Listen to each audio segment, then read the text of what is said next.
El 2 de abril de 2012, en Phoenix, Emma Brooks descubrió un secreto que cambió su vida para siempre. Lo que encontró en su propia casa la llevó a la traición, las mentiras y, finalmente, la tragedia. Cuando se supo la verdad, un enfrentamiento mortal conmocionó al vecindario y dejó a la familia Collins en ruinas. Emma siempre había creído que su matrimonio de 12 años con Liam era fuerte y estable. Tenían una vida que otros envidiaban. Vivían en una espaciosa casa de 2 pisos con un césped impecable y un hermoso jardín que Emma cuidaba a diario. Su hija de 14 años, Isabelle, era una estudiante brillante y feliz a la que le encantaba jugar al fútbol con sus amigos. La vida parecía perfecta, o eso pensaba Emma. 6 meses antes de que todo se desmoronara, la madre de Emma, Catherine, se mudó con ella.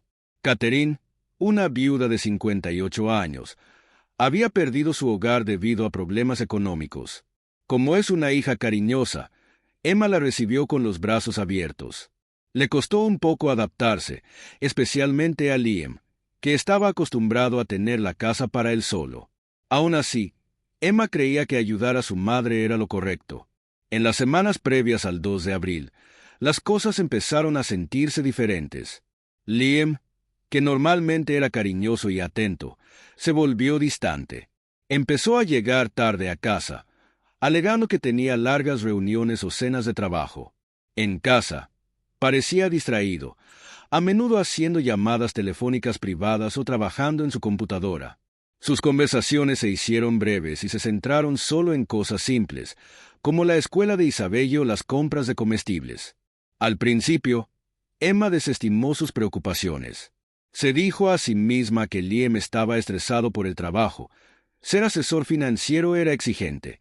Pero como seguía actuando de manera extraña, no podía quitarse la sensación de que algo andaba mal. Esa sensación incómoda se convirtió en una dura realidad la mañana del 2 de abril. Alrededor de las 9 de la mañana, Emma regresó a casa después de dejar a Isabelle en la escuela.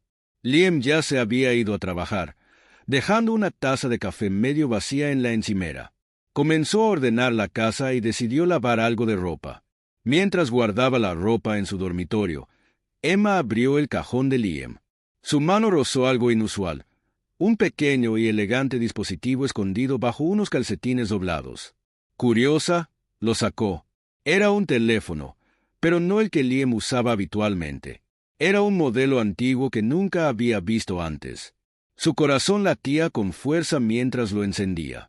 No había código de acceso. Mientras se desplazaba por los mensajes, su mundo se desmoronó. Los mensajes eran impactantes, llenos de palabras que nunca pensó que Liam diría. El nombre del remitente la dejó helada, Catherine.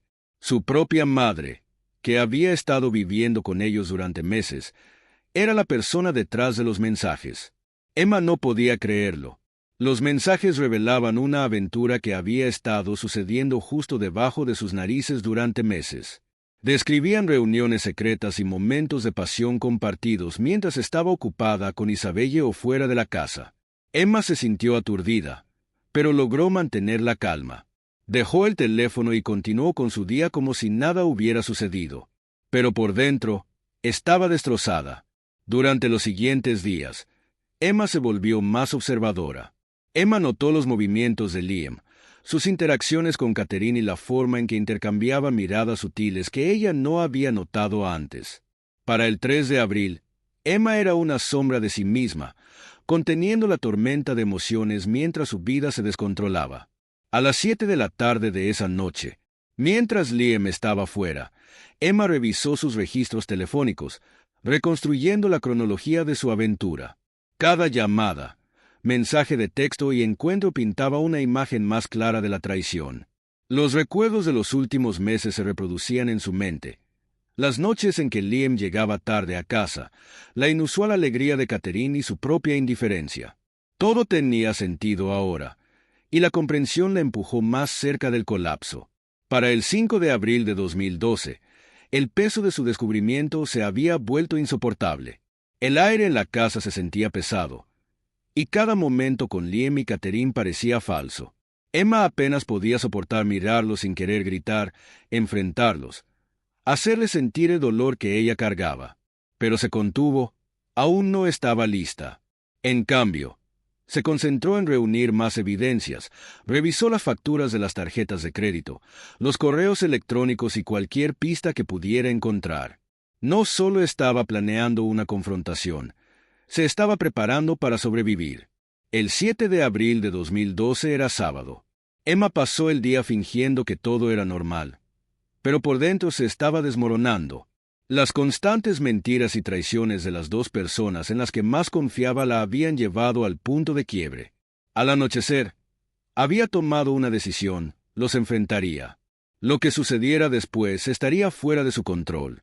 El 8 de abril de 2012 comenzó como cualquier otro día, pero al caer la noche, todo cambiaría. El día transcurrió con su rutina habitual: cena, tareas domésticas y los deberes de Isabelle. Pero, en el fondo, Emma se estaba preparando para la confrontación. A las 9:30 de la noche, la casa estaba en silencio. Isabelle dormía en su habitación, sin saber lo que estaba a punto de suceder. Liam estaba sentado en la sala de estar, leyendo un libro, completamente desorientado sobre lo que Emma había descubierto. A las 10 de la noche, Emma entró en la sala. Su corazón latía aceleradamente, pero su rostro estaba tranquilo y decidido. Sin decir palabra, colocó el teléfono oculto que había encontrado días antes sobre la mesa de café frente a Liam. Él levantó la vista, confundido al principio, pero tan pronto como reconoció el teléfono, su rostro se puso pálido. «¿Qué es esto?», preguntó nervioso, levantando el teléfono. Desbloqueó la pantalla y aparecieron los mensajes. Sus manos temblaron mientras los leía. Los textos eran explícitos, no dejaban dudas sobre el asunto. La remitente era Catherine, la propia madre de Emma, y los mensajes revelaban meses de reuniones secretas y mentiras. La voz de Emma era fría y firme mientras exigía respuestas. «¿Cuánto tiempo ha estado sucediendo esto?», preguntó. Liam, sorprendido, tartamudeó e intentó negarlo. «No es lo que parece», dijo. «Debe haber algún error». Pero Emma no se dejó convencer. Había visto lo suficiente para saber la verdad. Las mentiras, las reuniones, la traición, todo estaba ahí. Acorralado, Liam finalmente se derrumbó. Miró hacia abajo, incapaz de mirarla a los ojos, y lo admitió. «Fue un error», dijo en voz baja. «Un momento de debilidad. No significó nada. Nunca quise hacerte daño». Sus palabras solo alimentaron la ira de Emma. ¿Un error? ¿Cómo podía llamar error a los meses de traición con su propia madre?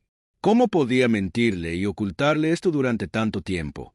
Mientras sus voces se hacían más fuertes, Catherine, que estaba en su habitación, salió.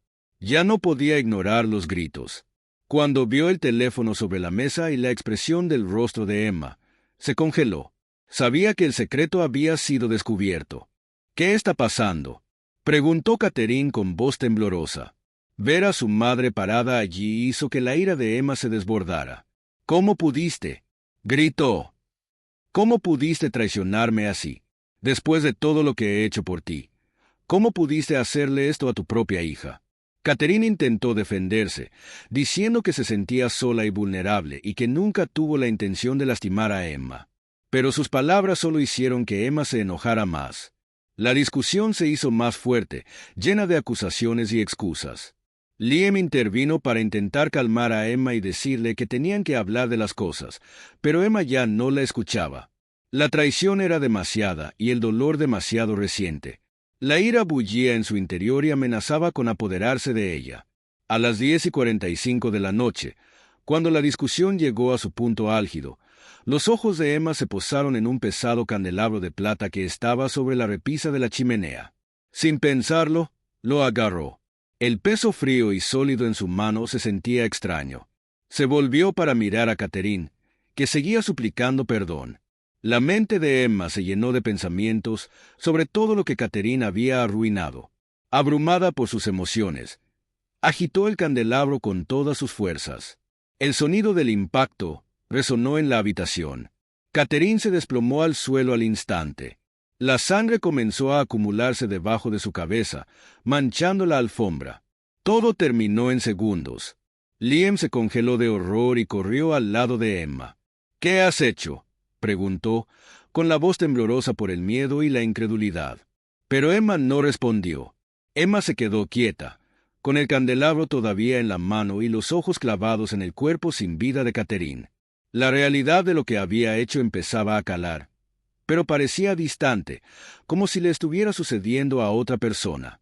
Liam salió de su estado de shock e insistió en que llamaran a la policía, diciendo que podían decirles que había sido un accidente. Estaba en pánico y sus palabras salían a toda prisa. Pero Emma no podía moverse, no podía hablar. Todo lo que podía hacer era mirar fijamente la terrible escena que tenía delante, el cuerpo destrozado de su madre, la mujer que le dio la vida, ahora muerta por su culpa. El silencio en la habitación era insoportable, roto solo por la respiración frenética de Liam.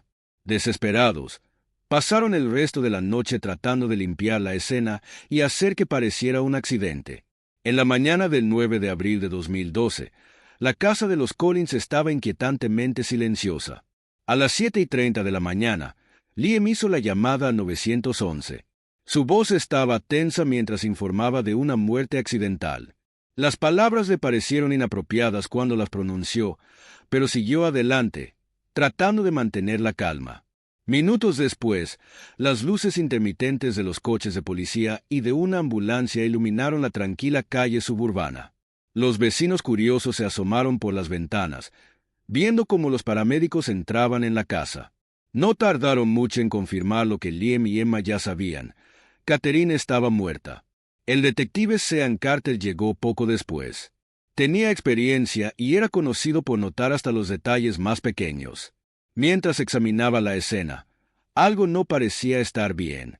El cuerpo de Catherine yacía demasiado prolijamente al pie de las escaleras.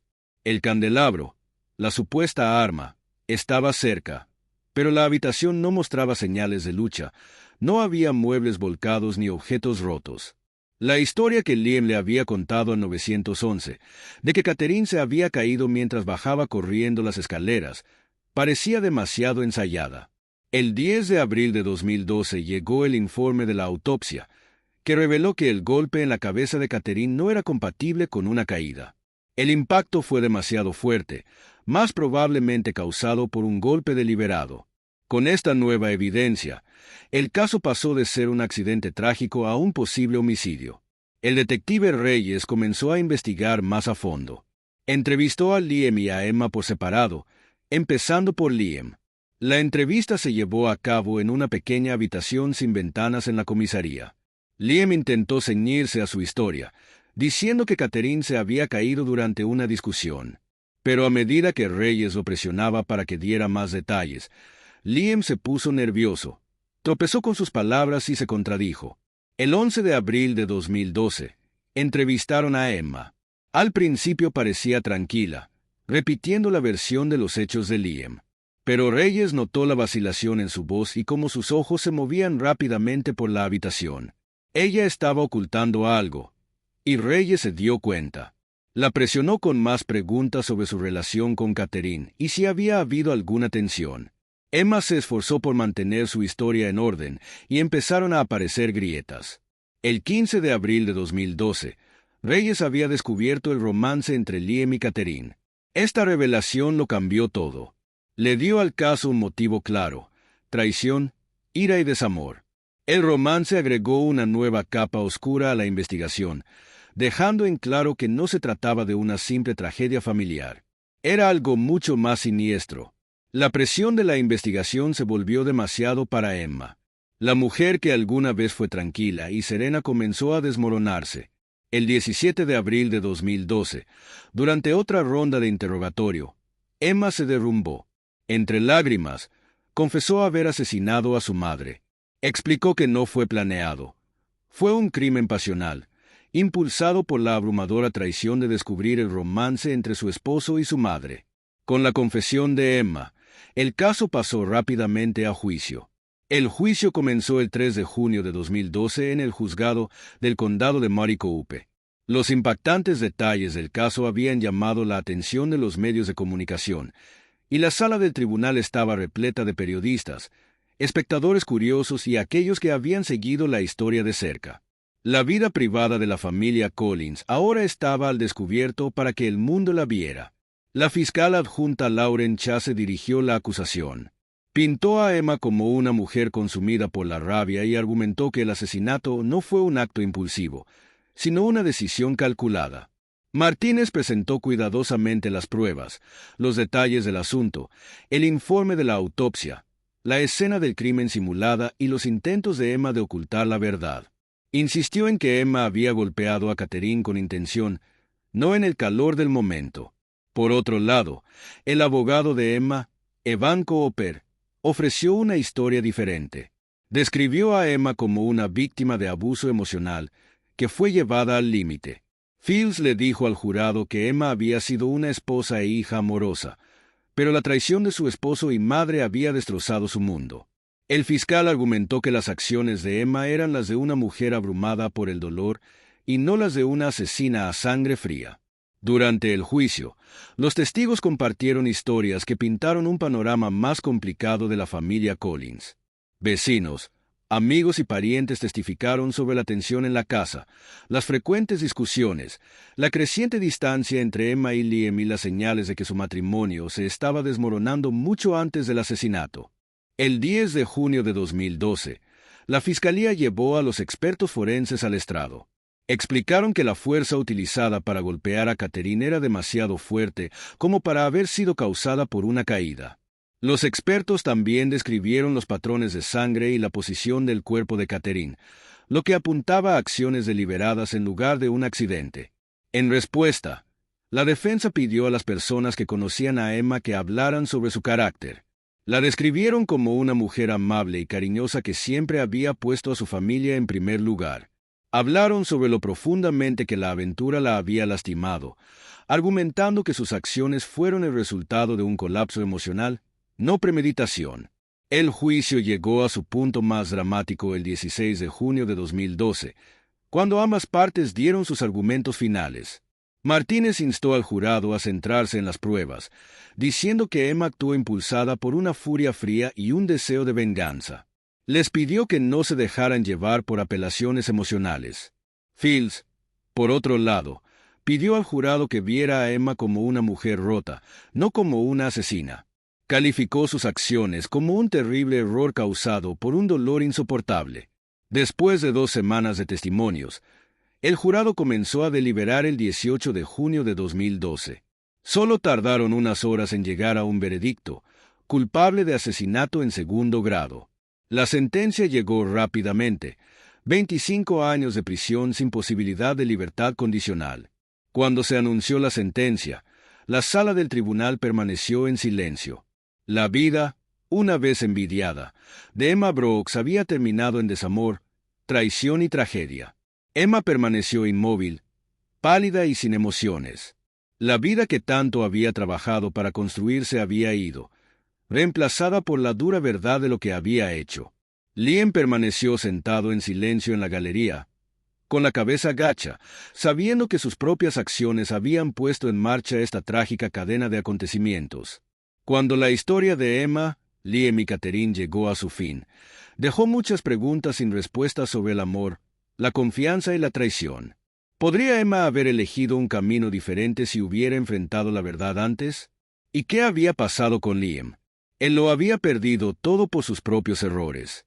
Es posible que estas preguntas nunca tengan respuestas claras, pero historias como esta a menudo nos recuerdan lo frágil que puede ser la confianza y lo fácil que pueden desmoronarse las vidas.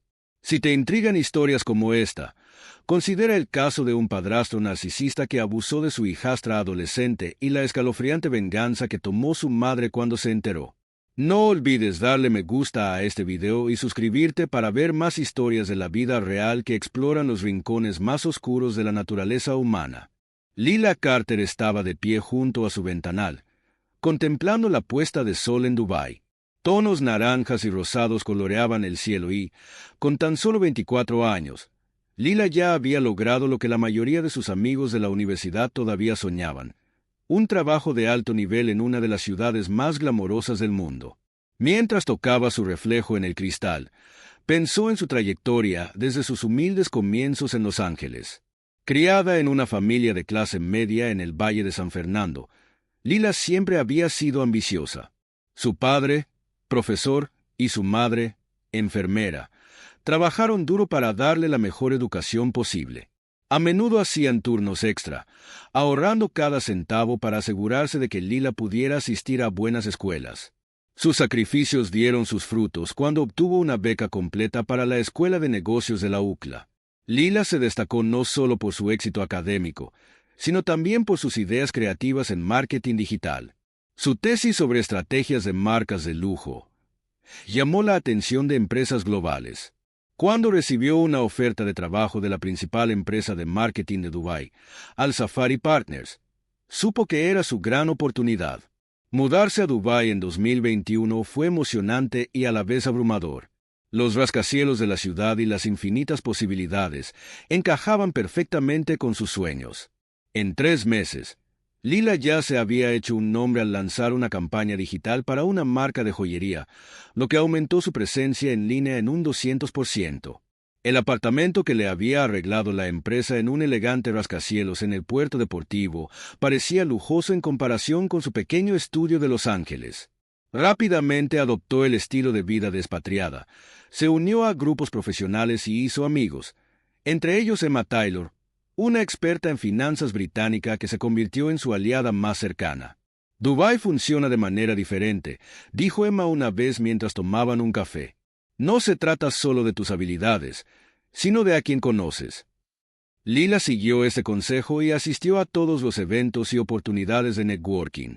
Su encanto e inteligencia la ayudaron a encajar en la escena social de los expatriados, donde equilibró la apertura occidental con las costumbres locales.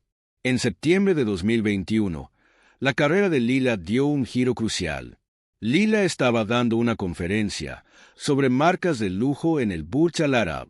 Su charla sobre tendencias de marketing digital cautivó a la audiencia, especialmente al jeque Tariq Al Nahyan, un conocido inversor en el comercio minorista de lujo.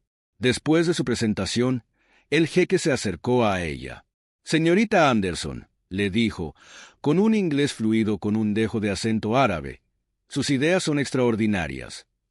Su elegante traje y su presencia digna eran difíciles de ignorar. Lila sintió una oleada de orgullo. «Gracias, jeque Khaled. Oriente Medio tiene un inmenso potencial para la innovación digital», respondió. Esa reunión dio lugar a más colaboraciones. Su empresa empezó a trabajar con Al Safari Partners y Lila se involucró cada vez más en estos proyectos. Sus colegas admiraban su creciente éxito y le daban crédito por sus ideas innovadoras y su profesionalismo. La vida en Dubái se convirtió en un torbellino de reuniones con clientes, eventos exclusivos y lugares de alto perfil. El Instagram de Lila pasó de instantáneas casuales en el puerto deportivo a fotos en reuniones de lujo. Sus padres, orgullosos pero cautelosos, a menudo le recordaban que mantuviera los pies en la tierra. La riqueza y el lujo de Dubái pronto se convirtieron en su nueva normalidad. Fiestas privadas en yates, paseos en helicóptero y cenas en restaurantes de lujo llenaron su agenda. A finales de 2021, Lila lideraba su propio equipo, gestionaba clientes importantes y se había ganado una oficina con vistas al Burj Khalifa. Su reputación creció y apareció en una revista local como estrella en ascenso. Las invitaciones para hablar en eventos llovieron y las conexiones de Sheikh Khaled le brindaron aún más oportunidades. Sin embargo, Emma, durante la cena una noche, le advirtió: «Ten cuidado, Lila. La atención de Sheikh Khaled puede parecer profesional, pero siempre hay más que considerar aquí». Lila restó importancia a la preocupación, insistiendo en que todo estaba puramente relacionado con el trabajo. A medida que se acercaba el invierno, su carrera siguió despegando.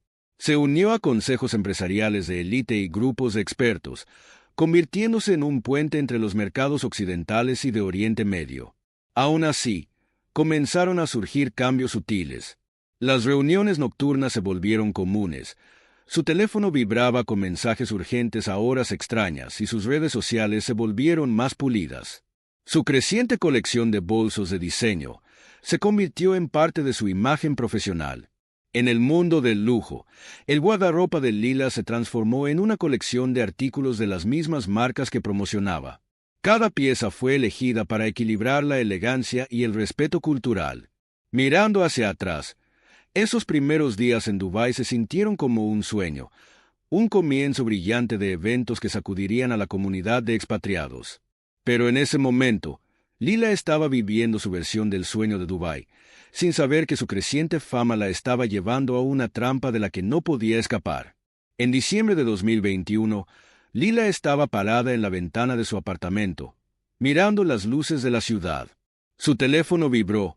Otro mensaje nocturno de Sheikh Khaled. Era para otra reunión de estrategia.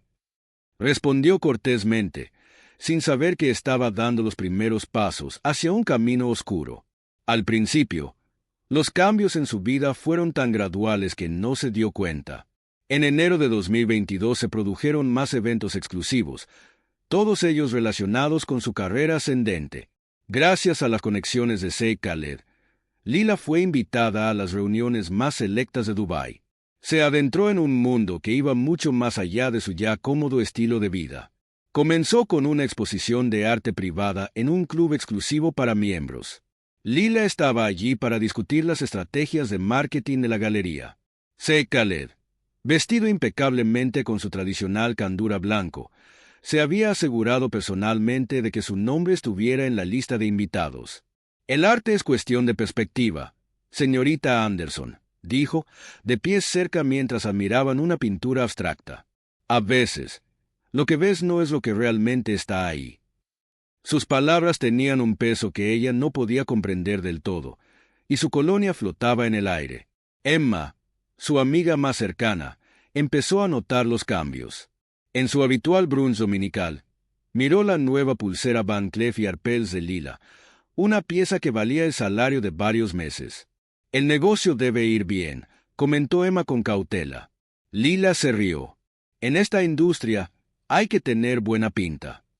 Pero no mencionó que la pulsera había aparecido en su escritorio con una nota celebrando un éxito reciente. Los regalos siguieron llegando. Un reloj Cartier, un bolso Hermès, cada uno vinculado a un logro profesional.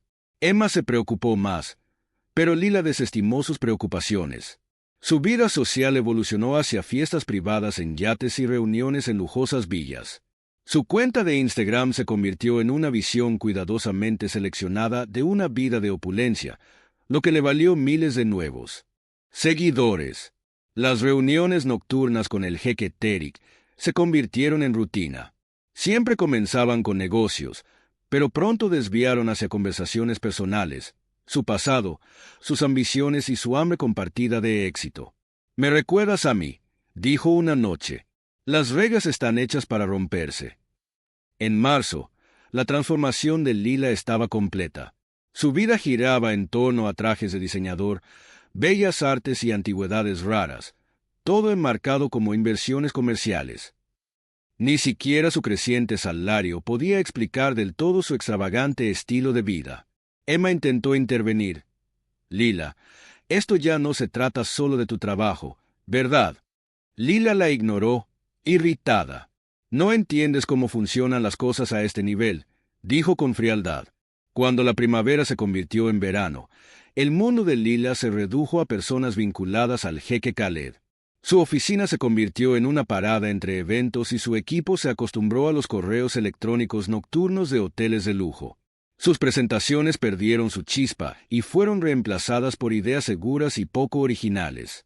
En abril, el jeque Tariq la invitó a un retiro privado en el desierto, un fin de semana de estrategia empresarial, lo llamó.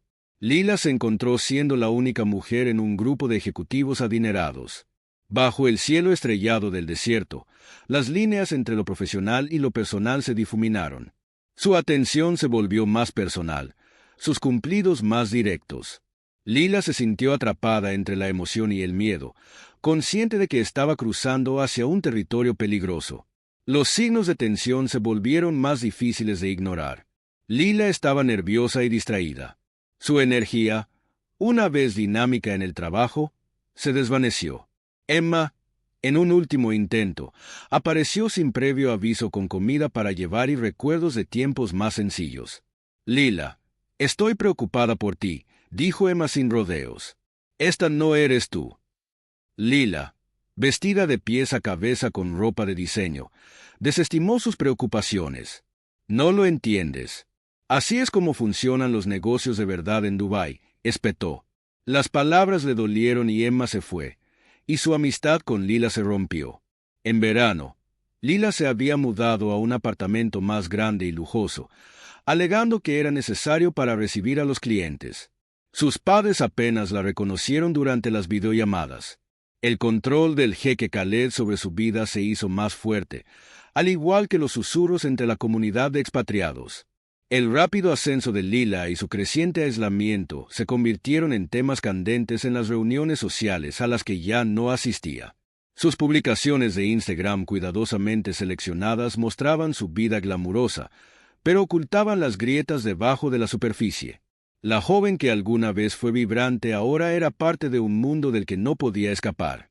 En septiembre, las apariciones de Lila en sus lugares habituales se volvieron poco frecuentes.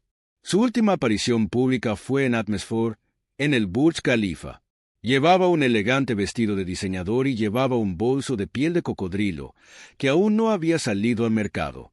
A pesar de su aspecto refinado, quienes la vieron notaron lo cansada que parecía. Su confianza se había esfumado. Al día siguiente, su oficina en Al Safari Partners estaba vacía. Su equipo recibió correos electrónicos sobre trabajar de forma remota en un proyecto importante. Las redes sociales de Lila, que alguna vez fueron activas, quedaron en silencio, salvo por unas pocas fotos preparadas que pretendían parecer normales. Observando desde la distancia, Emma se preocupó.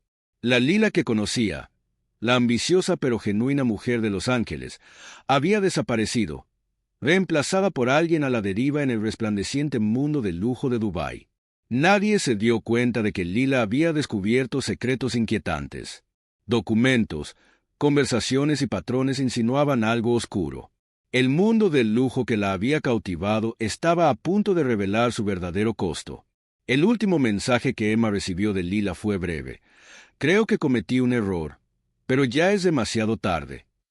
Cuando Emma respondió, el mensaje se borró y el teléfono de Lila pasó directamente a buzón de voz. Comenzó con un trabajo nocturno en octubre de 2021.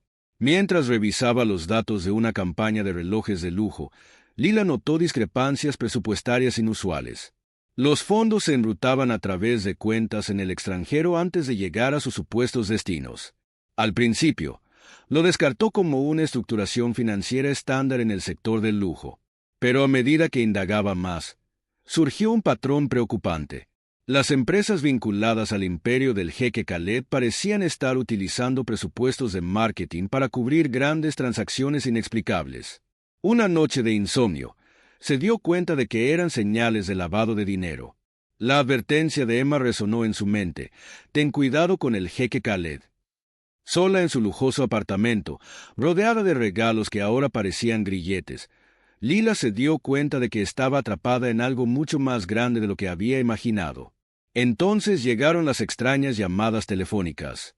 Una voz distorsionada le preguntaba por campañas específicas. Cuando exigió saber quién llamaba, la línea se cortó. Siguieron más llamadas, cada una de un número diferente, cada una preguntando por transacciones. Al poco tiempo, notó que los todoterrenos negros estaban estacionados cerca de su edificio durante horas. Hombres de traje aparecían en sus restaurantes favoritos, sentados lo suficientemente cerca como para hacer sentir su presencia. Sus correos electrónicos mostraban señales de acceso no autorizado. La vida de lujo que alguna vez se sintió como un sueño ahora se sentía como una jaula. Una noche, mientras revisaba campañas pasadas, encontró una carpeta que no recordaba haber creado. Dentro había registros de transacciones sospechosas. Su nombre aparecía en documentos que la vinculaban con estas operaciones como directora de marketing. Poco después, comenzaron a llegar mensajes amenazantes. Algunos descubrimientos es mejor no hacer. Los empleados leales saben cuándo mirar hacia otro lado. A Lila le temblaban las manos mientras las leía. Empezó a documentar todo. Capturas de pantalla, fechas, horas, todo guardado en una carpeta segura. Intentó distanciarse del jeque Khaled, citando grandes cargas de trabajo y pidiendo que la reasignaran. Pero cada negativa se enfrentaba a una presión cada vez mayor. Sus conocimientos son inestimables, decía el jeque Terik, sin dejar lugar a discusión. Sin que Lila lo supiera, un investigador privado, contratado por uno de los rivales de Khaled, estaba rastreando estos flujos financieros. Se dieron cuenta de la creciente inquietud de Lila, sus movimientos apresurados, sus constantes miradas por encima del hombro. La paranoia de Lila aumentó. Bloqueó sus archivos, evitó a sus colegas e incluso cambió su forma de viajar al trabajo. Una noche, descubrió que alguien había accedido a su computadora mientras ella estaba fuera. Al día siguiente, apareció una pulsera de Cartier en su apartamento con una nota, un recordatorio de los beneficios de la lealtad. Aterrada, Lila dejó la pulsera intacta. Lila comenzó a planear su escape, transfiriendo documentos cruciales a un lugar seguro y sacando pequeñas cantidades de efectivo. Pero su visa, sus cuentas bancarias e incluso su contrato de alquiler parecían diseñados para atraparla en Dubái. Emma vio a Lila por casualidad en el Dubai Mall. Su amiga, que antes era segura de sí misma, ahora parecía angustiada y saltaba ante cualquier sonido. Cuando Emma se acercó, Lila se alejó rápidamente, dejando a su amiga confundida y preocupada. En octubre, el miedo de Lila se volvió abrumador. Descubrió que habían movido su pasaporte en su apartamento, un mensaje claro. Recopiló un expediente detallado de todo lo que había descubierto y lo cifró en varios lugares seguros. Si algo le sucedía, las pruebas llegarían a las autoridades. La última entrada de su diario decía: «Pensé que estaba subiendo la escalera del éxito, pero en cambio, he descendido a algo de lo que no puedo escapar. Si algo me sucede, la verdad está en los números, en los patrones. Espero que alguien la encuentre antes de que sea demasiado tarde». El 15 de octubre de 2022, la última semana de Lila comenzó como cualquier otra. Las cámaras de seguridad la mostraron saliendo de su apartamento a las 7:15 de la mañana, vestida impecablemente con un Chanel. Parecía ansiosa, su confianza habitual había desaparecido. Pasó la mayor parte del día en su oficina, evitando a los demás. Más tarde, las imágenes la captaron sentada en su automóvil durante 23 minutos, haciendo varias llamadas imposibles de rastrear. Al día siguiente, se movió entre Business Bay, DIFC y Dubai Marina, donde se reunió con compañeros invisibles. Su última llamada fue a Emma a las 8:43 de la noche. El martes por la noche, Emma contó su última conversación con Lila a la policía. Parecía aterrorizada, dijo Emma. No dejaba de decir que tenía que arreglar las cosas y mencionó pruebas que podrían exponer todo. Cuando le pedí que se explicara, solo dijo: «Si me pasa algo, revisa la nube», y luego colgó. El último avistamiento confirmado de Lila fue el miércoles por la noche. Las imágenes de seguridad del Hotel Edres Downtown la mostraron entrando a un restaurante exclusivo a las 7:30 de la tarde, vestida con un elegante vestido negro de Dior. 10 minutos después, llegó el jeque Terik. Estaban sentados en un comedor privado, fuera de la vista de las cámaras. Lo que sucedió durante esa cena sigue siendo un misterio. A las 9:45 de la noche, Lila salió del restaurante sola, su expresión tranquila, sin delatar ningún indicio de lo que estaba por venir. A las 10:12 de la noche, envió un último mensaje de texto a un número cifrado. «Está hecho. He subido todo. Ya sabes qué hacer si no me registro mañana». El jueves por la mañana, Lila no se presentó a una reunión importante con un cliente. Su ausencia, inusual para alguien tan confiable, causó preocupación. Las llamadas a su teléfono fueron directamente al buzón de voz. Los registros de seguridad revelaron que nunca regresó a casa el miércoles por la noche. La primera pista importante apareció el viernes por la mañana cuando un trabajador de mantenimiento entró en un apartamento supuestamente vacío en Business Bay. Dentro, Encontró el bolso de diseño de Lila sobre la mesa de café y su teléfono limpio al lado. La unidad de investigación de élite de la policía de Dubái, dirigida por el detective Omar Saed, llegó en 30 minutos. El apartamento, registrado a nombre de una empresa fantasma, mostraba signos de uso reciente. Aunque se limpió meticulosamente, las luces ultravioleta revelaron rastros que sugerían una historia más profunda. El sistema de seguridad del edificio había sido desactivado el miércoles por la noche. La noticia de la desaparición de Lila se extendió rápidamente por la comunidad de expatriados de Dubái.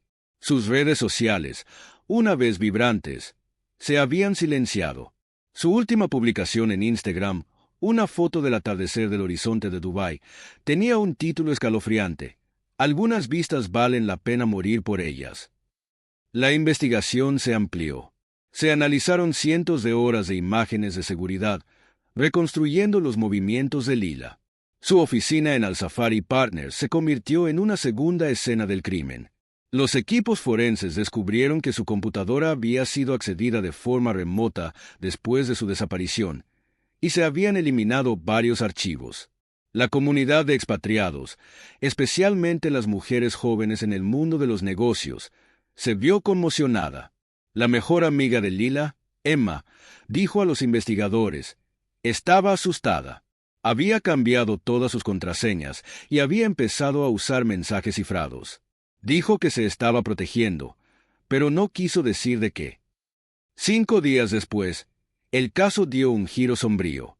La policía encontró el coche de Lila abandonado en el desierto. El vehículo había sido limpiado, pero las pruebas forenses proporcionaron pistas vitales sobre sus últimas horas. La desaparición de una joven ejecutiva estadounidense atrajo la atención internacional. El consulado de Estados Unidos se involucró, lo que aumentó la presión para resolver el caso rápidamente. Los líderes empresariales de Dubái, preocupados por la reputación de la ciudad, instaron a las autoridades a actuar. El equipo del detective Alaa trabajó incansablemente y descubrió grandes transferencias financieras a cuentas en el extranjero a nombre de Lila. Su historial de Internet mostraba búsquedas de leyes de denuncia de irregularidades y regulaciones bancarias internacionales. 2 semanas después de que Lila fuera vista por última vez, una pista anónima llevó a la policía a un lugar remoto del desierto. Allí encontraron sus restos, acabando con cualquier esperanza de encontrarla con vida. La investigación pasó de ser un caso de persona desaparecida a exponer un oscuro submundo de crimen y corrupción. El detective Alaa reflexionó más tarde: la muerte de Lila Carter no se debió solo a una persona. Reveló una red de mentiras ocultas bajo la lujosa fachada de Dubái. Las pruebas que Lila había reunido llegaron a las autoridades, lo que desencadenó un escándalo financiero que sacudió a la élite de Dubái. Sin embargo, para Emma y quienes la conocían, la verdad trajo poco consuelo. La ambición de Lila la había llevado a un mundo donde el peligro se escondía detrás de la riqueza y el poder. Su última entrada en el diario decía: "Pensé que estaba subiendo la escalera del éxito, pero en cambio, caí en una trampa. Si algo me sucede, la verdad está en los números, en las transacciones. Solo espero que alguien la encuentre antes de que sea demasiado tarde". Las relucientes torres de Dubái ocultaban secretos oscuros, y Lila había pagado el precio máximo por descubrirlos. Pero su historia estaba lejos de terminar. La evidencia que dejó atrás desencadenaría una cadena de eventos que sacudiría el mundo financiero de la ciudad hasta sus cimientos. 3 semanas después de su muerte, el detective Alaa se paró frente a un tablero de evidencias, estudiando la foto de Lila en el centro de una red de documentos, registros financieros e imágenes de vigilancia.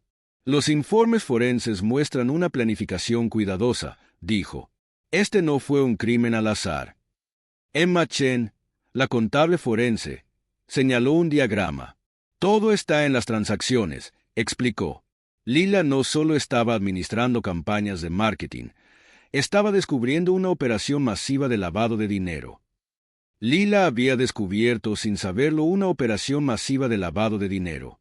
Sus archivos encriptados, activados por su falta de control semanal, contenían registros detallados de transacciones disfrazadas de presupuestos de marketing, fechas, Cantidades y entidades fueron meticulosamente documentadas.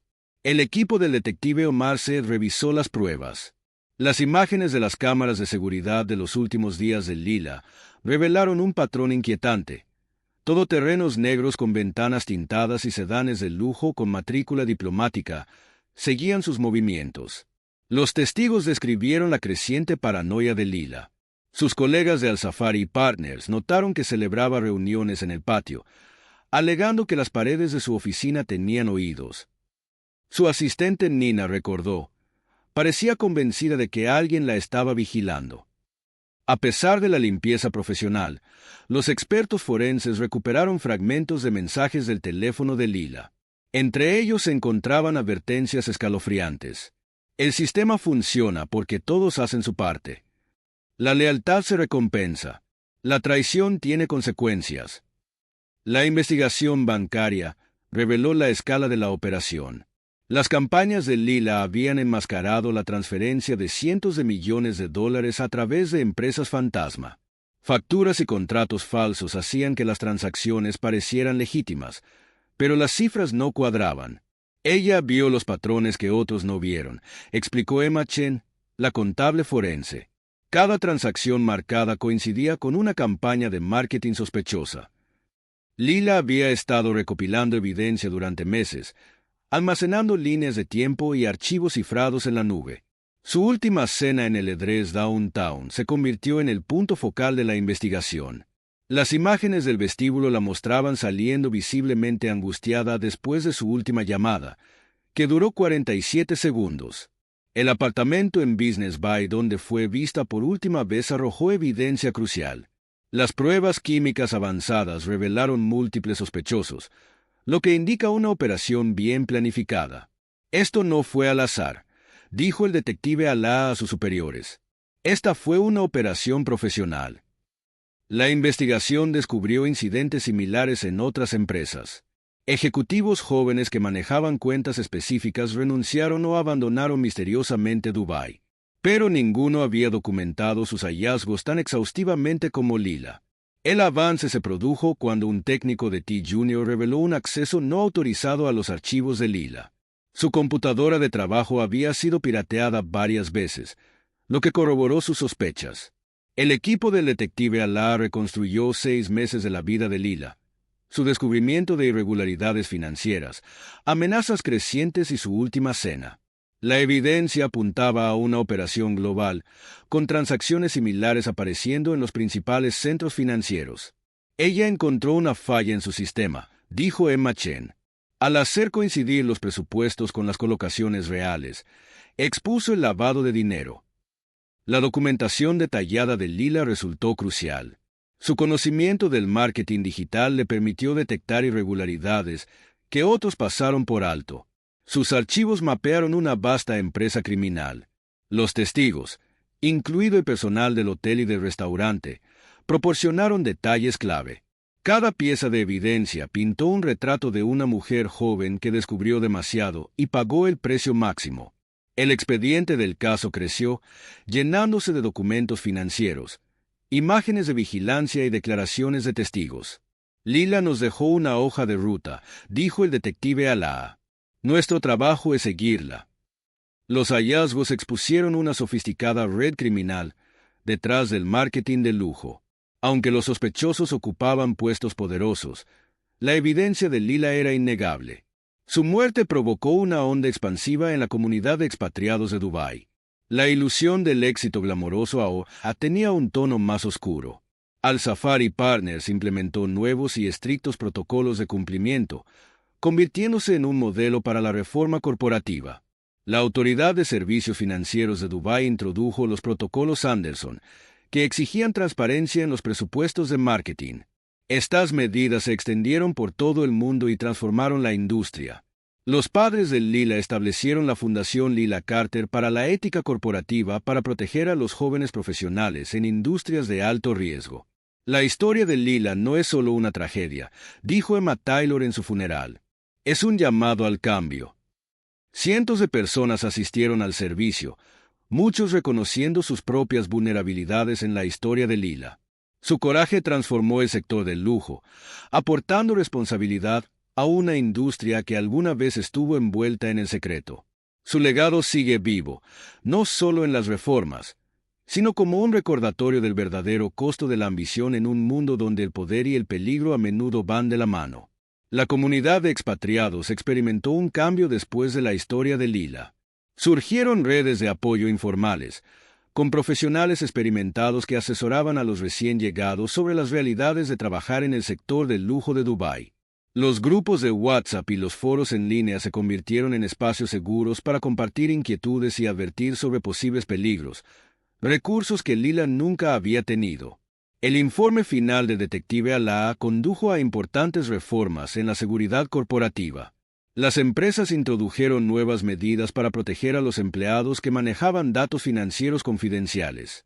Los botones de pánico, los canales de comunicación seguros y los sistemas de denuncia anónima se convirtieron en estándar en las oficinas corporativas de Dubái. La historia de Lila se convirtió en un caso de estudio en los cursos de ética empresarial de toda la región. Sus registros detallados y su valentía al enfrentarse a un sistema poderoso fueron celebrados como ejemplos de integridad frente a la corrupción. Los estudiantes no solo estudiaron la red criminal que expuso, sino también el costo personal de defender lo que es correcto. El sector del marketing de lujo emergió transformado del escándalo. Las campañas llamativas dieron paso a un enfoque en la transparencia y la sostenibilidad. Los jóvenes profesionales aprendieron a cuestionar las fuentes de financiación y verificar la legitimidad de las transacciones, sin importar cuán prestigioso fuera el cliente.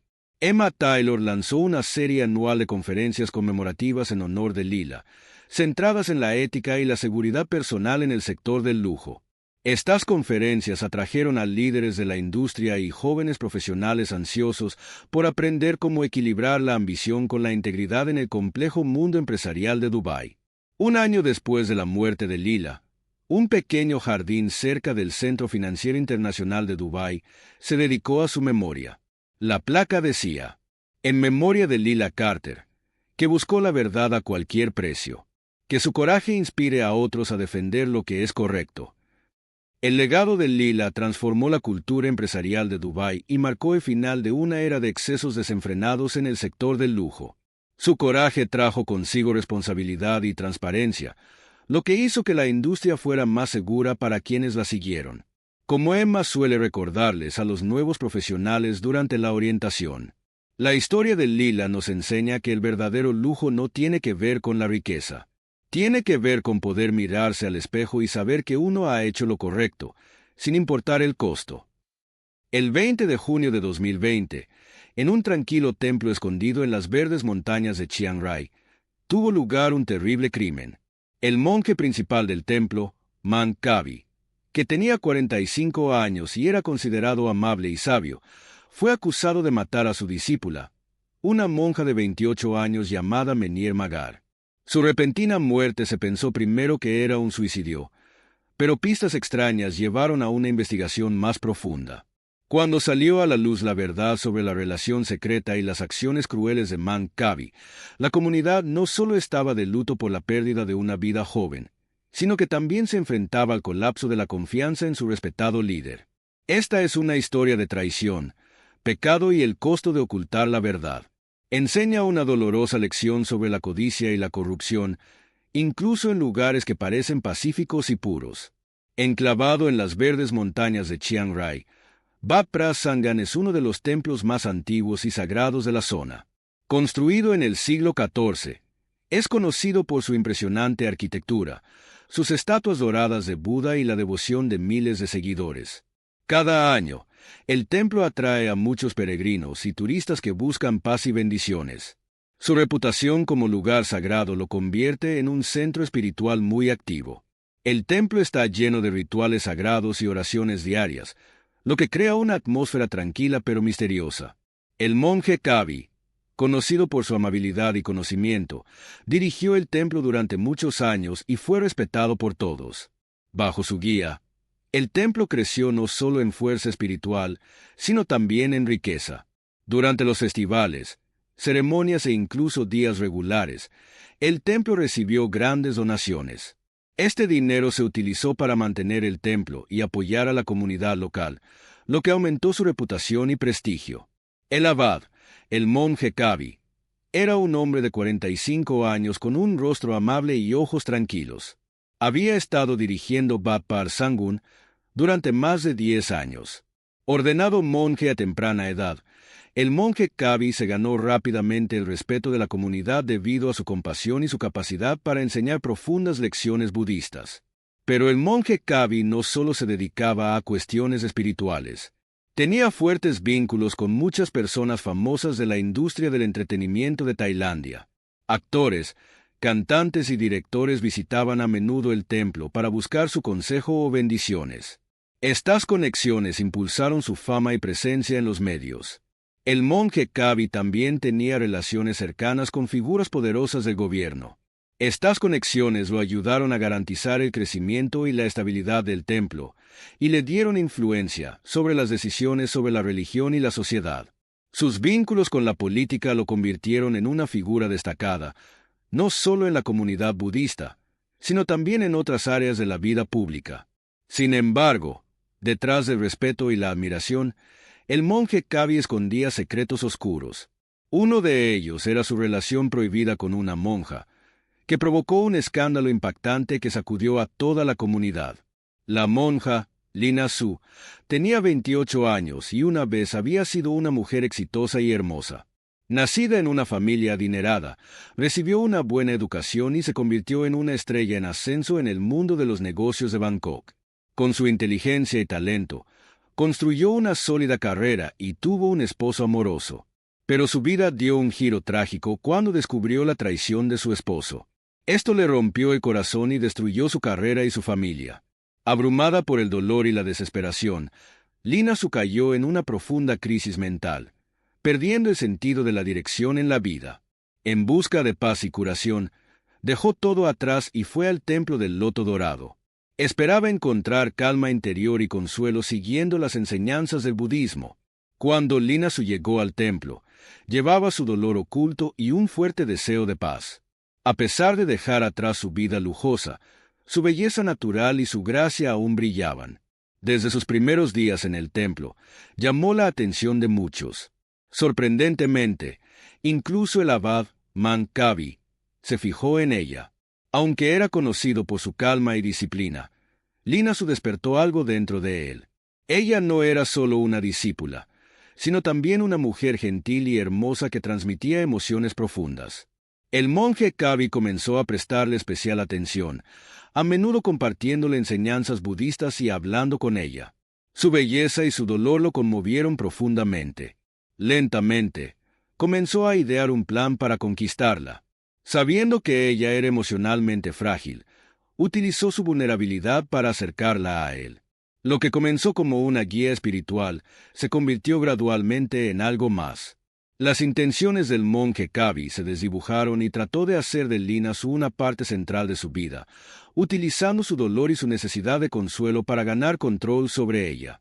El monje Kabi a menudo invitaba a Lina Su a enseñanzas privadas o sesiones especiales de meditación.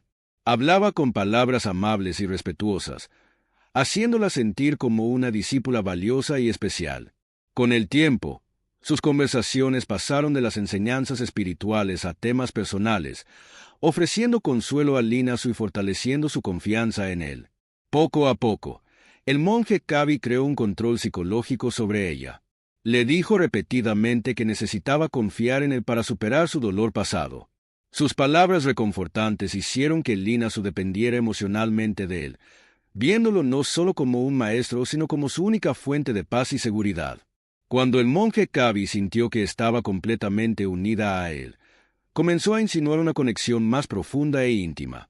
Hablaba en tonos suaves y sugerentes, describiendo su vínculo como una relación única y natural que solo ellos podían entender. Utilizó su soledad y vulnerabilidad para acercarla más. Una noche, el monje Kabi llamó a Lina Su a su habitación privada, alegando que necesitaban hablar sobre asuntos del templo. Cuando ella entró, él cerró la puerta y la abrazó inesperadamente, cruzando la línea entre maestro y alumno. Habló de manera persuasiva, diciendo que ella era la única que podía ayudarlo a enfrentar sus luchas y tentaciones. La instó a apoyarlo de maneras que, según él, les brindarían a ambos paz y propósito espiritual. Confundida y emocionalmente frágil, Lina sucedió. Esa noche, comenzó su relación prohibida, destrozando la tranquilidad del templo. Su relación secreta continuó. A altas horas de la noche, cuando el templo estaba tranquilo, se encontraron en la habitación privada del monje Kabi. Estos encuentros se hicieron más frecuentes y su vínculo se profundizó. Lina Su, sintiendo culpa y sentido del deber, se enredó aún más en esta peligrosa conexión. El monje Kabi también encontró otras formas de mantener oculta su relación. Organizaba ceremonias de oración en las casas de los devotos y a menudo elegía a Lina Su para que lo acompañara, afirmando que era su monja de mayor confianza. Después de estas ceremonias, en lugar de regresar al templo, se alojaban en hoteles y continuaban sus reuniones secretas al amparo de la noche. En estos momentos privados, continuaron con su relación prohibida, incluso cuando ambos sabían que estaba mal. El monje Kabi aumentó su control sobre Lina Su, explotando no solo sus emociones sino también su fe, convenciéndola de que sus acciones tenían un propósito superior. Aunque se sentía en conflicto, permaneció atrapada en un ciclo de culpa y dependencia. Con el paso del tiempo, Lina Su comenzó a notar cambios extraños en su cuerpo, lo que indicaba que su aventura oculta pronto conduciría a consecuencias aún más graves. Al principio, Lina Su se sentía cansada y mareada.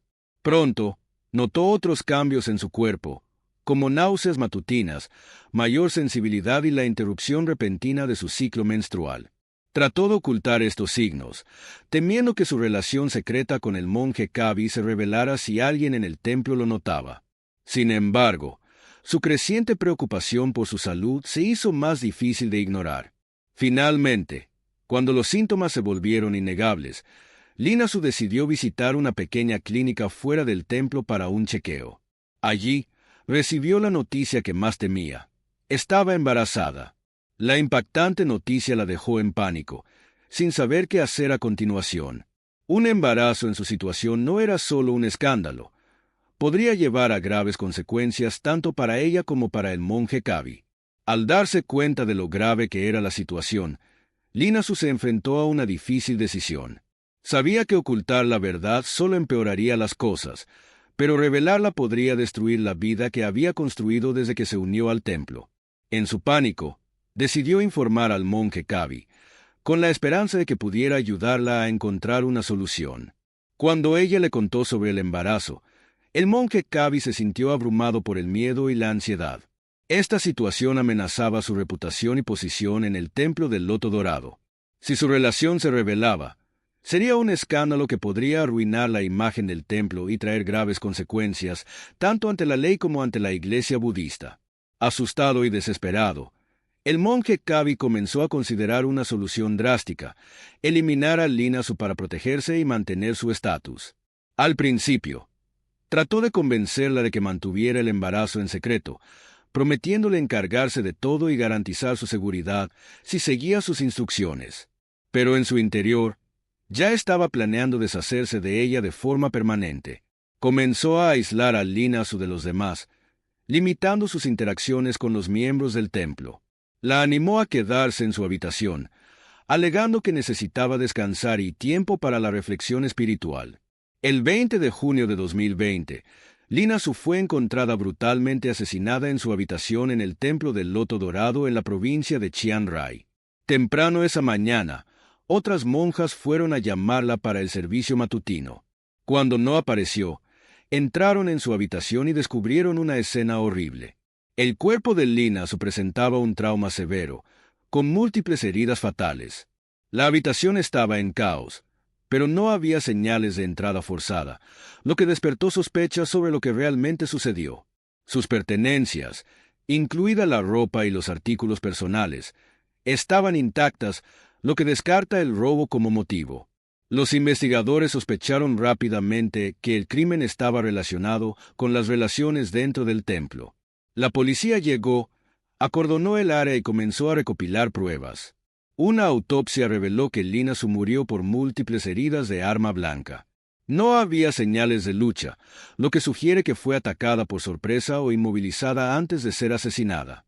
Este impactante incidente devastó a la comunidad budista local, especialmente a los seguidores del Templo del Loto Dorado. Mientras continuaba la investigación sobre su muerte, la policía se centró en reunir pruebas e investigar sus relaciones personales para descubrir la verdad. El médico forense descubrió algo impactante. Lina Su estaba embarazada. Esta revelación cambió de inmediato el curso de la investigación.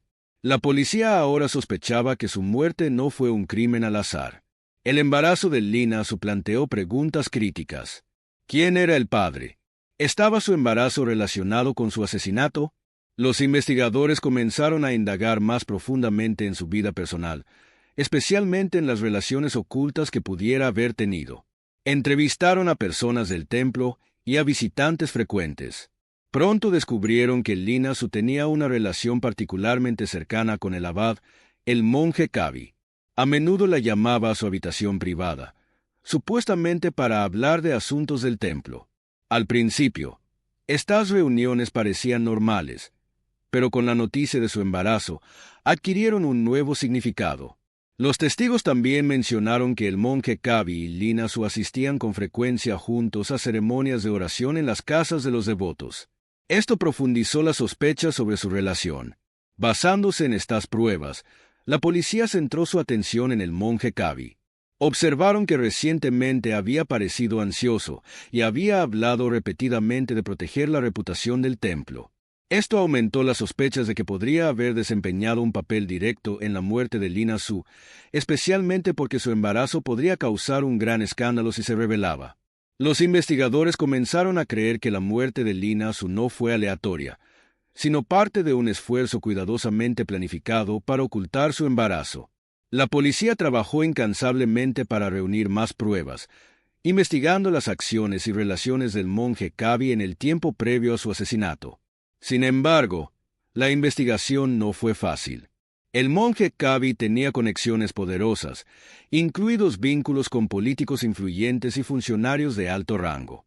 Algunas de estas figuras presionaron a los investigadores para que limitaran o incluso detuvieran su investigación. Esta interferencia creó una situación tensa, ya que los investigadores tuvieron que equilibrar la búsqueda de la verdad con evitar la obstrucción política. Mientras tanto, el caso llamó la atención de la prensa y el público. La noticia de una monja asesinada en un templo conocido, junto con su embarazo, se difundió rápidamente. Los rumores sobre la participación del abad alimentaron aún más la indignación y la curiosidad del público. La cobertura mediática y la presión pública obligaron a las autoridades a manejar el caso con transparencia. Este mayor escrutinio motivó a los investigadores a seguir adelante a pesar de las presiones externas. Sabían que cualquier intento de ocultar la verdad podría tener graves consecuencias bajo la atenta mirada del público. Este caso creó un entorno desafiante para los investigadores. No solo tenían que resolver el crimen, sino también garantizar que se hiciera justicia sin ceder a la presión política. Con un fuerte sentido del deber y el apoyo público, siguieron adelante para descubrir la verdad detrás de la muerte de Lina Su, a pesar de los riesgos. Gracias a la atención del público y de los medios, el caso adquirió una importancia aún mayor. Se convirtió en algo más que una investigación criminal. Se convirtió en una batalla entre la justicia y el poder, la verdad y quienes intentaban ocultarla. Después de semanas de investigación, la policía reunió una gran cantidad de pruebas y testimonios de personas cercanas al Templo del Loto Dorado. Pieza por pieza, la verdad emergió. Los testigos informaron haber visto al monje Kabi llamar con frecuencia a Lina Su a su habitación privada a altas horas de la noche y acompañarla a ceremonias de oración fuera del templo. Las sospechas se intensificaron cuando los testigos revelaron que los dos se habían alojado en hoteles después de estas ceremonias, lo que iba en contra de las estrictas reglas monásticas. Bajo la creciente presión del público y los medios de comunicación, el abad ya no pudo esconderse. Después de negar su participación varias veces, el monje Kabi finalmente confesó. Admitió tener una relación secreta con Lina Su. Cuando descubrió que estaba embarazada, temió que el escándalo arruinara su reputación y su carrera.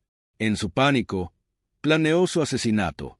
En la noche del 20 de junio de 2020, llevó a cabo el horrible acto, sujetándola y matándola, y luego tratando de montar la escena del crimen para ocultar sus acciones. Sin embargo, la evidencia apuntaba claramente a su culpabilidad. Su confesión conmocionó a la comunidad budista y destrozó la confianza de quienes alguna vez lo admiraron.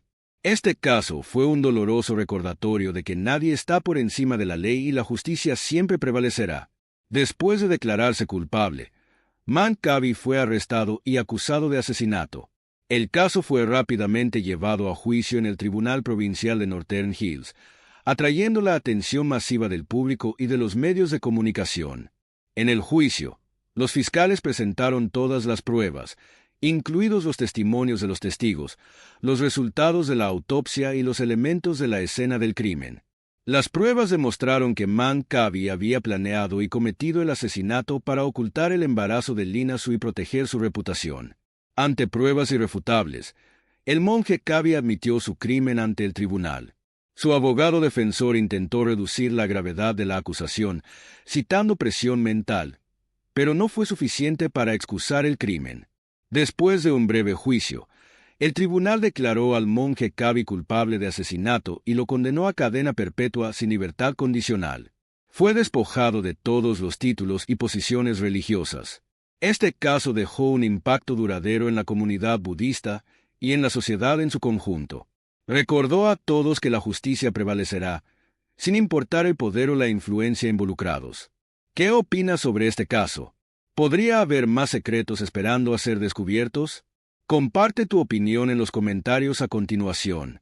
Hoy, exploramos una triste historia de amor, obsesión y un asesinato impactante en Tifton, Georgia. Willie Tanner tenía 49 años y era una figura muy conocida en este pequeño pueblo del sur. Era dueño de Tanner's Hardware, una tienda que atendió a los vecinos durante más de 20 años. La gente lo apreciaba por su cálida bienvenida y sus útiles consejos. Muchos pasaban a comprar herramientas o a preguntar cómo arreglar cosas rotas, y Willie siempre tenía una palabra amable para compartir.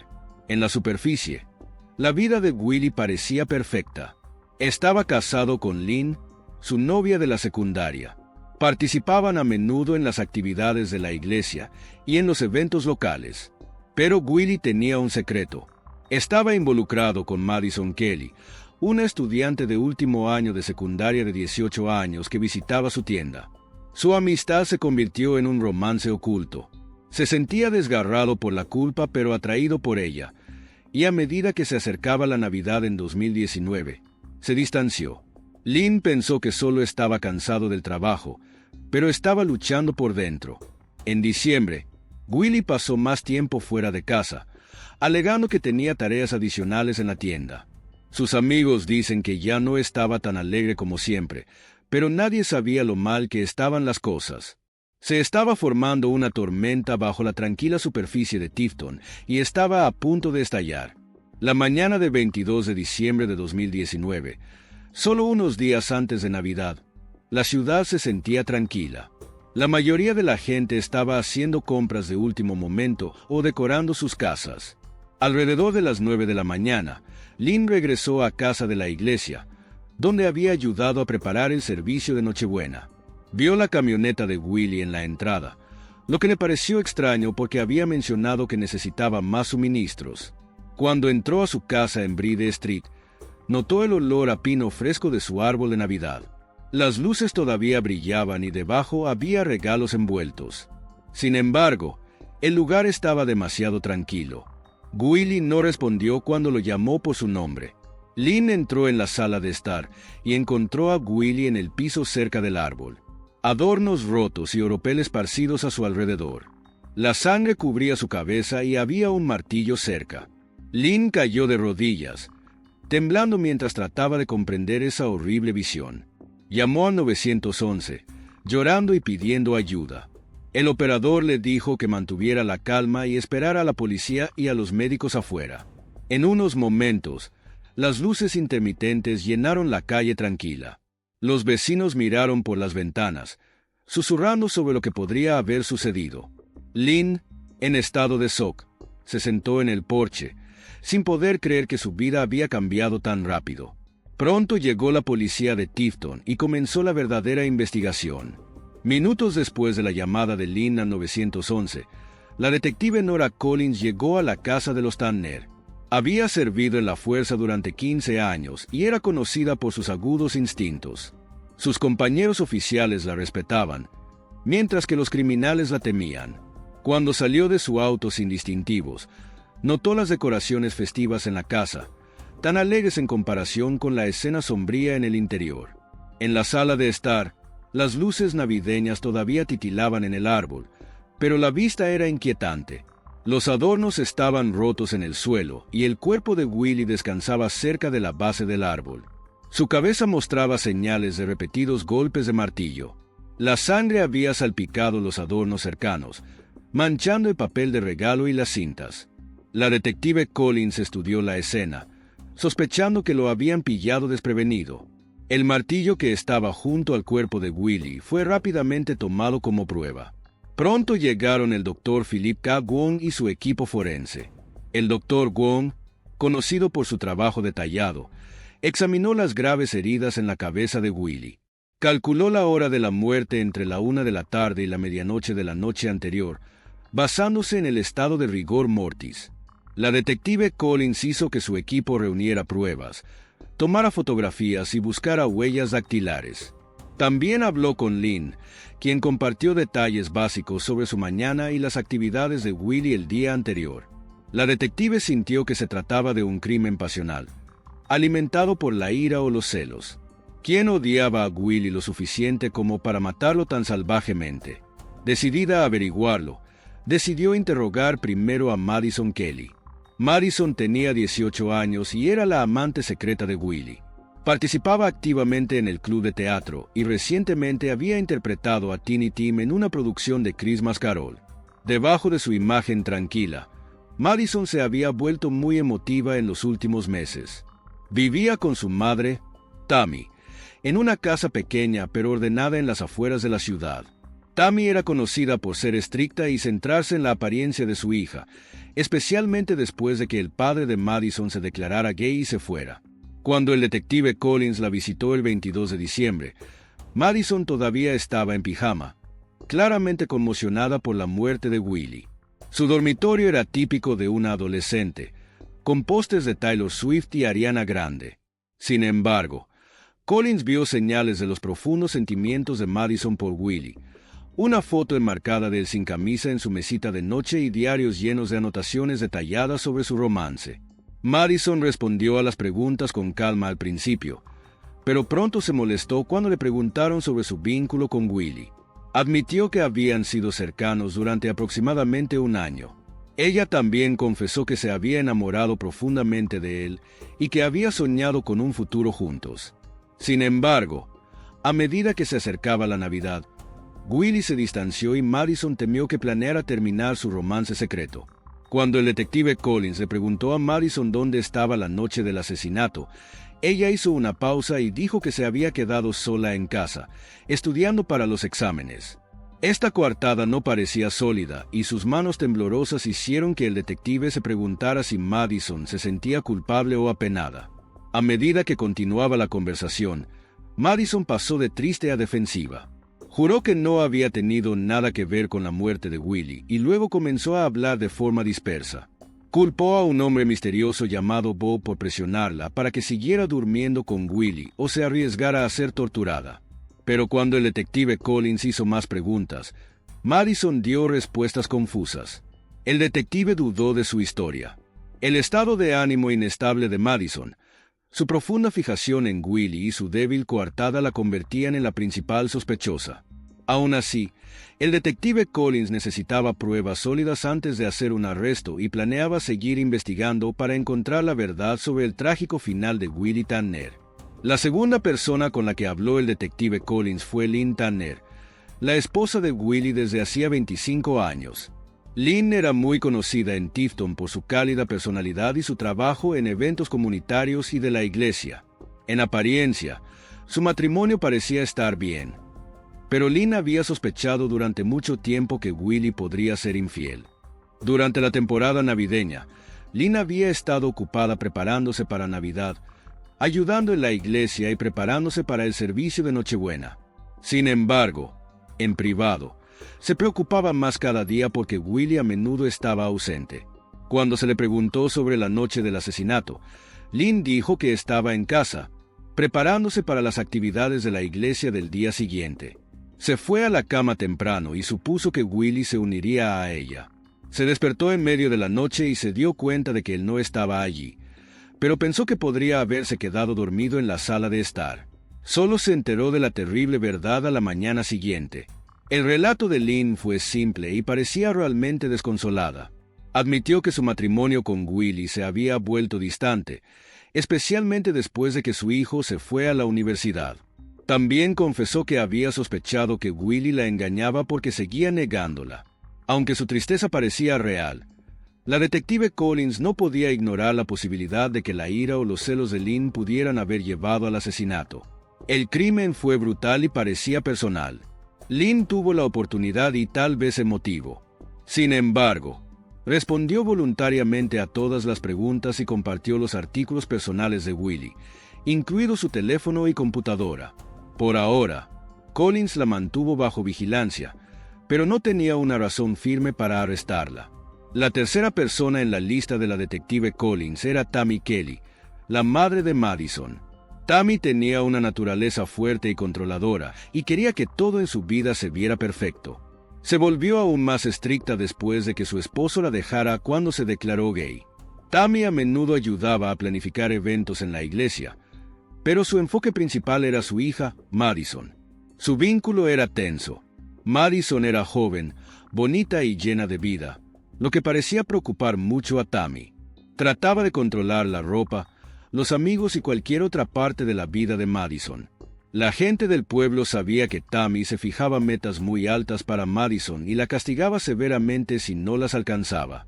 Un rumor afirmaba que Tammy incluso le daba nalgadas a Madison como forma de disciplina. Cada vez que Tammy pensaba que su hija llamaba demasiado la atención de los hombres de la ciudad, la castigaba. Así que cuando la detective Collins visitó a Tammy el 23 de diciembre, un día después de que se encontrara el cuerpo de Willie Tanner, Tammy actuó con calma.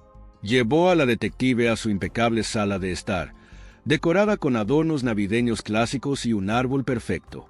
Sin embargo, debajo de su sonrisa educada, Tammy parecía tensa. La detective Collins primero le preguntó a Tammy sobre Willie. Tammy lo llamó un buen hombre y un pilar de la comunidad. Pero cuando el detective mencionó a Madison, Tammy se puso a la defensiva. Admitió que estaba molesta por el comportamiento de su hija. Madison había comenzado a usar maquillaje y sujetadores en las semanas anteriores al asesinato. Cuando Collins la presionó sobre la relación sexual de Madison con Willie, Tammy negó tener conocimiento, pero dijo que había notado que Madison se vestía como una prostituta. Tammy afirmó que intentó hablar con su hija, pero Madison la ignoró. Collins vio un posible motivo. La necesidad de control de Tammy podría haberla llevado a matar a Willie, temiendo el escándalo de la aventura de su hija con un hombre mayor. Tammy fue educada pero no mostró culpa, lo que dejó a Collins insegura.